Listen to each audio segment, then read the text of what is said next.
Monsieur le capitaine Moussa Dadis Camara. Non, maître, j'ai plus de réponse à cette question. D'accord. Monsieur le capitaine, comment est-ce que vous êtes arrivé au pouvoir? Comment se fait-il que vous, capitaine à l'époque, parmi des colonels, parmi tant de généraux, vous avez été choisi, vous avez été porté au pouvoir? Comment est-ce que vous pouvez expliquer cela au peuple de Guinée, Oui, auquel vous avez promis de dire toute la vérité? Je vous ai dit ici que je suis un officier d'état-major formé au camp Al-Faya par la coopération française. Donc, les cours que j'ai suivis ne me permettent pas de rentrer dans les détails de prise de pouvoir parce que... D'accord, c'est compris. Merci. Alors, est-ce qu'on peut déduire que le capitaine Moussa Dadis Camara avait déjà préparé ce pouvoir bien avant la mort du feu général Lansana Conté? Je réitère encore, maître, j'ai été très clair devant l'auguste tribunal que mon avènement au pouvoir, ce n'était ni ma force, je n'étais pas le meilleur officier, encore moins le plus intelligent. J'ai dit que c'est Dieu. Et je rends grâce au feu général Lansana Conté. C'est tout ce que je peux dire. À part ça, je ne peux pas expliquer autre chose liée à la prise du pouvoir. D'accord. Pourquoi est-ce que vous rendez grâce au feu général Lansana Conté? Est-ce qu'on peut savoir? Oui, c'est ce que je vous dis, maître. J'ai dit cet homme était un homme extrêmement intelligent. C'est lui qui vous a préparé à prendre le pouvoir? S'il vous plaît, laissez-moi aller au bout de mes idées. Ok, allez-y. Un homme extrêmement intelligent, une intelligence hors norme. Si cet homme, Dieu a fait que cet homme m'a gardé dans son cœur, je ne peux que remercier le bon Dieu. Sinon, vous vous imaginez quelqu'un qui vient de la forêt profonde, il y a tant d'officiers, des meilleurs officiers, des officiers intelligents, mais que cet homme ait eu ce sentiment naturel, divin, je puisse le dire. Est-ce que moi, je suis en mesure d'expliquer ça? Je ne peux que dire que c'est par la grâce de Dieu. Dieu a mis mon sentiment dans le cœur du feu général Lansana Conté, paix à son âme, que je ne cesserai jamais de le dire. Pourtant, à la prise du pouvoir, en 2008, il semblerait que il n'y avait pas de consensus au départ. Oui, mais moi je vous ai dit que je ne veux pas rentrer dans les détails. D'accord. Est-ce qu'on peut déduire que le capitaine Moussa Dadis Camara a consenti d'énormes sacrifices pour arriver au pouvoir? C'est Dieu. C'est Dieu. Moi, je suis croyant, c'est Dieu. D'accord. Machiavel, que vous inspire-t-il? Oui, maître, la question. Qu'est-ce qu'il vous inspire, Machiavel? Je pense que même vous, tous ceux qui ont fait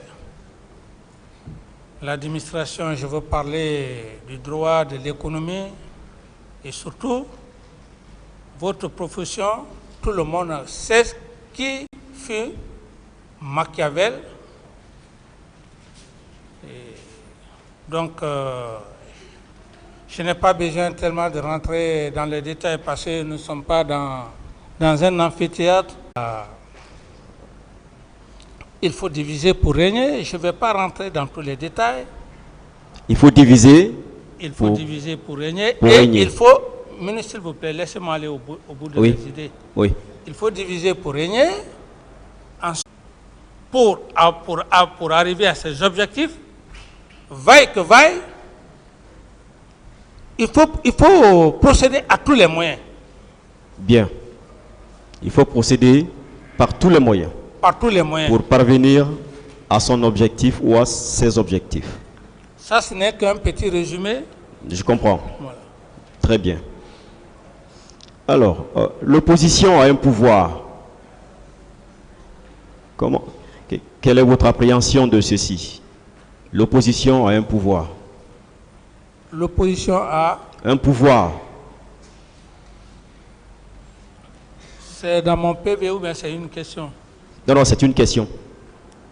Ouais, l'opposition, ça c'est la Constitution qui stipule ça. Oui, effectivement, la Constitution la consacre. Nous sommes entièrement d'accord là-dessus. Oui. Mais vous, président, capitaine Moussa Dadis Camara, l'opposition pour vous, c'est quoi? Maître, je ne saurais vraiment répondre à cette question. D'accord, c'est compris. Alors, votre voyage sur la baie, le 26 septembre 2009, c'était dans quel cadre? Oui, j'ai été très clair devant le tribunal. J'ai dit et je réitère que ce n'était pas dans mon programme pour aller à l'abbé, mais puisque les sages du Fouta sont venus me voir pour me dire d'aller leur rendre visite pour l'esprit d'unification, je l'ai accepté. C'était pour magnifier au peuple de Guinée que quand on est président pour toutes les communautés, pas seulement votre communauté. C'est cet esprit-là qui m'a animé pour aller pour voyager à l'abbé sur la demande des vieux sages de Fouta. D'accord. Quand est-ce que vous aviez appris qu'il y avait meeting le 28 septembre, manifestation? Vous dites? Quand est-ce que vous aviez appris qu'il y avait un meeting ou des manifestations le 28 septembre? Maître, j'en ai déjà suffisamment parlé les semaines passées. Oui, est-ce que vous voudrez bien nous rafraîchir la mémoire? Non, c'est important. Non, maître. Le peuple compte sur vous, Monsieur le Président. Avec tout le respect que j'ai pour vous, maître, j'en ai suffisamment parlé. Est-ce que c'était avant votre départ de l'abbé que vous aviez appris qu'il y avait manifestation? J'insiste, j'en ai déjà suffisamment parlé, maître. Ou bien c'est sur le chemin de votre retour de l'abbé que vous l'aviez appris? J'en ai suffisamment parlé, maître. D'accord. Alors, lorsque vous aviez appris qu'il devait y avoir meeting au stade du 28 septembre, quelles sont les dispositions que le capitaine Moussa Dadis Camara avait prises aussitôt qu'il avait appris qu'il y avait manifestation envisagée? Oui, bon, du coup, si vous voulez que je revienne encore là-dessus, après l'abbé, je suis rentré très tard, fatigué. Et quand je fus informé, je suis rentré en contact avec M. Sidia Touré, lequel, après nos échanges, il y a eu une défectuosité du réseau où je lui avais demandé que si il pouvait faire un report, et il m'a dit clairement, eu égard au temps, que cela n'était plus possible. Est-ce qu'on peut déduire que c'est à partir de ce moment que le capitaine Moussa Dadis Camara fut informé qu'il y avait meeting au stade du 28 septembre? Maître, puisque vous êtes un peu curieux. Avant d'aller à l'abbé, j'ai fait passer un communiqué par le biais du ministre de l'administration du territoire. Très bien. Et le ministre de la fonction publique. Bien. Quelles sont les instructions que vous aviez données au ministre Frédéric? Parce que effectivement, c'est là où j'en venais. Au ministre Frédéric, de l'administration du territoire. Non, les instructions, si vous voulez bien, bon, il y a encore le communiqué qui fait foi. C'était une journée, le 28 septembre était une journée de recueillement et qu'il ne devrait pas y avoir de travail, ainsi de suite. C'était tout? Oui, journée de recueillement. Il n'y avait pas de mise en garde? Qu'il n'y avait pas de mise en garde? Mise en garde contre toute personne qui tenterait de saboter ce jour? Là, je ne sais plus exactement le contenu de... D'accord. Donc, je vous rappelle le contenu. Notamment la déclaration, effectivement, du ministre Frédéric Collier, ministre du MATAP de l'époque. Ceci est à la première... Non, plutôt à la deuxième page. À la veille de la commémoration de la date anniversaire du 28 septembre, date historique, ayant conduit notre pays à l'indépendance nationale, le président de la République, chef de l'État, commandant en chef des forces armées, président du CNDD, par ma voix, invite toutes les citoyennes et tous les citoyens guinéens à s'abstenir de toute activité ou manifestation de nature à troubler l'ordre public et à entraver le bon déroulement de la commémoration de cet événement de portée historique. Et plus loin, à la dernière page, il dit ceci: le ministère de l'administration du territoire et des affaires politiques tient à rappeler que tout manquement au contenu de cette déclaration exposerait les contrevenants à des sanctions telles que prévues par nos lois en vigueur. D'accord? On dira telles que prévues par nos lois en vigueur. Mais est-ce que ceci n'était pas une mise en garde? Je ne sais pas, maître. D'accord. Est-ce que vous confirmez avoir appelé M. Sidia Touré? Oui. C'est en présence de qui? À l'époque, puisque je suis rentré très fatigué, c'était juste paix à feu Joseph Makambo à l'époque. Je ne sais même pas le téléphone que j'avais utilisé. C'est plus tard d'ailleurs qu'on m'avait fait savoir que c'était le téléphone de M. Thibaut Camara. Alors, donc il y avait d'autres personnes, il y avait assez de monde autour de vous?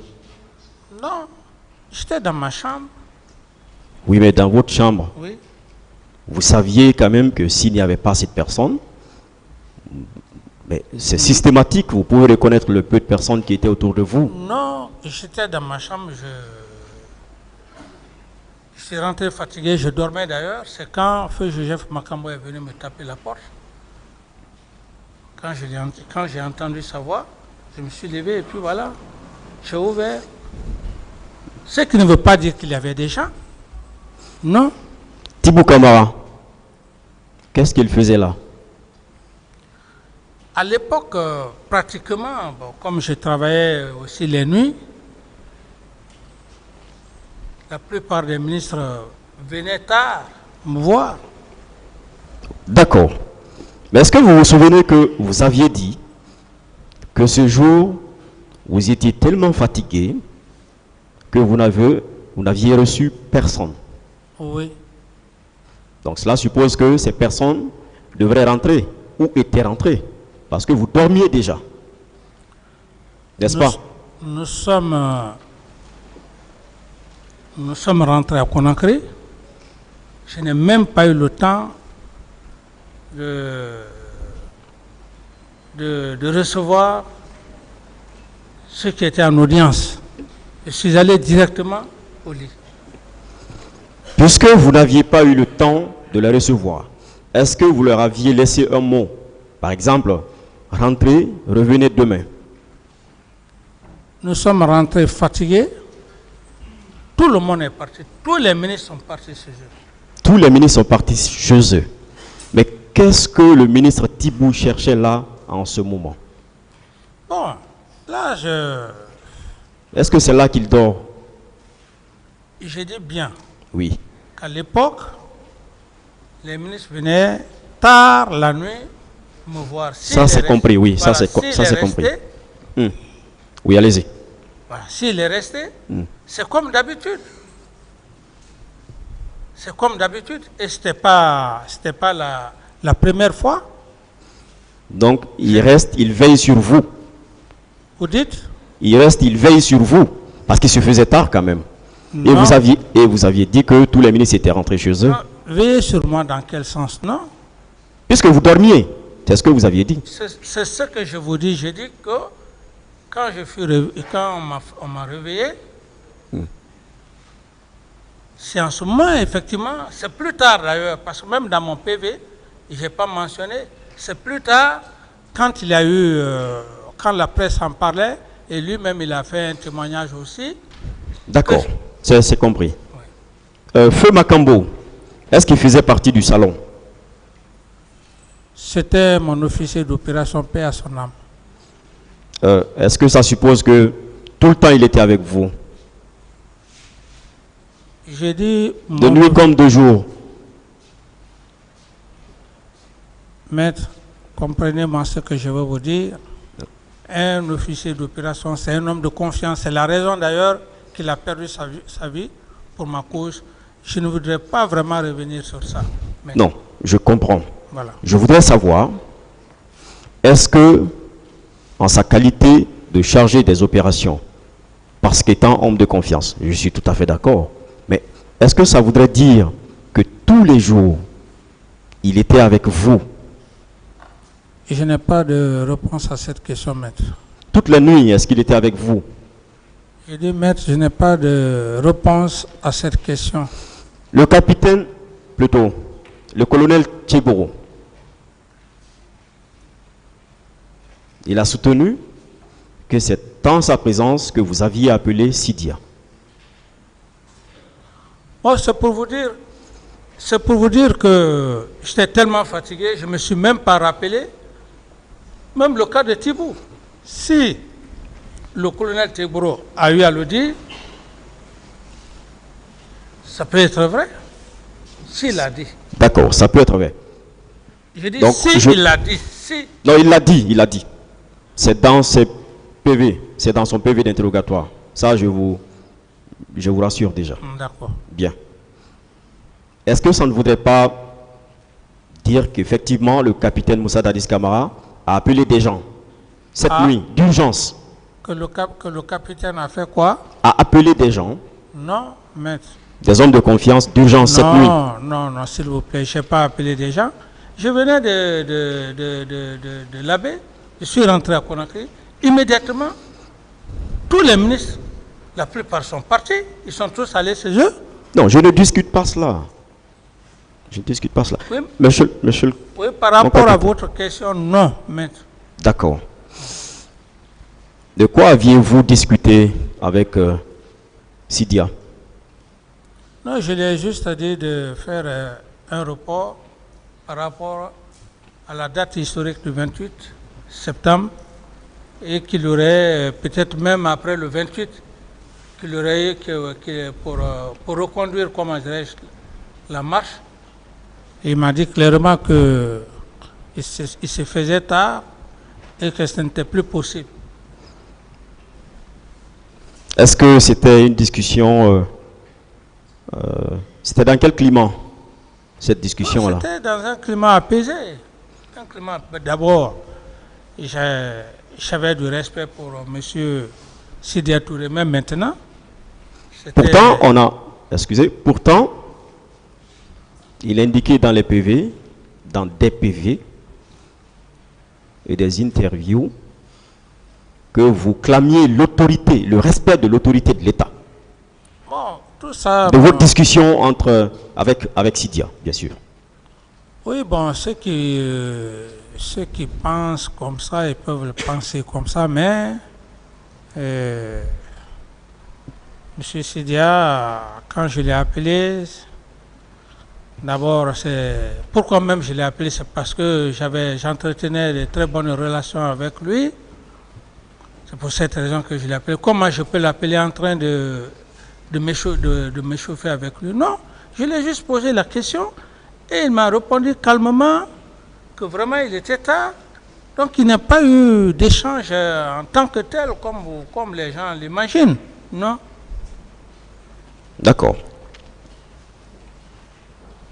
Alors, lorsque vous ne vous êtes pas compris avec Sidya, est-ce que vous aviez cherché à contacter un autre leader? Non, pratiquement non. Mais il n'était pas le seul mais parce qu'il se concerné. Il se faisait tard. Il se faisait tard. Et plus tard, qu'est-ce que vous aviez entrepris? Vous dites? Plus tard, puisque vous n'étiez pas compris avec Sidya, qu'est-ce que vous aviez envisagé? Non, immédiatement, j'ai repris, comment dirais-je, j'ai repris mon sommeil. Vous pensez qu'on peut reprendre le sommeil tranquillement comme ça, dans cette situation? Je n'avais plus besoin d'appeler un autre leader pour discuter quoi. Donc il fallait prendre ses responsabilités. Non. Ce serait quand même aussi enfreindre à leur liberté. Mais c'était déjà enfreint parce que vous aviez ordonné au ministre Frédéric d'interdire toutes sortes de manifestations. Monsieur Sidya Touré n'est pas un n'importe lequel. À l'époque, si j'arrivais à échanger avec une personnalité de ce genre, je me dis que c'est largement suffisant. Au lieu de me mettre à appeler encore des leaders politiques, non. D'accord. Étiez-vous au courant de la réunion des officiers supérieurs des armées? Vous dites? Est-ce que le capitaine Dadis Camara était au courant de la réunion des officiers supérieurs de l'armée? Non. Non. Non. Vous le maintenez? Oui. D'accord. Le général Ansouman Kaba, vous le connaissiez particulièrement? Oui, je connais le général Kaba. Sa moralité, vous pouvez nous en dire un peu plus? C'est un ancien. Moi, je ne dis même pas un ancien, je peux dire même un aïeux. C'est un aïeux. Donc, vous aviez confiance, ou vous avez confiance en lui, n'est-ce pas? Oui, mais, maître, je dis c'est un ancien aïeux. Dans notre jargon militaire. D'accord. Alors, je vais vous lire certaines de ces déclarations.